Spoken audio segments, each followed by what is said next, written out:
In the world of supply chains and business analysis, you will often hear the term downstream.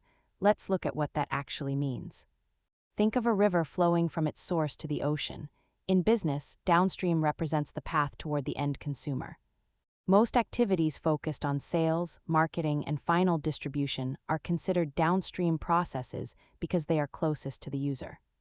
These activities include everything from shipping finished products, managing retail storefronts, and providing support after someone has bought your item. While upstream focuses on the raw materials and the creation of the product, downstream is entirely focused on the delivery and consumption. As a product moves down this chain, value is typically added at each step, making the downstream end the most visible part of the business.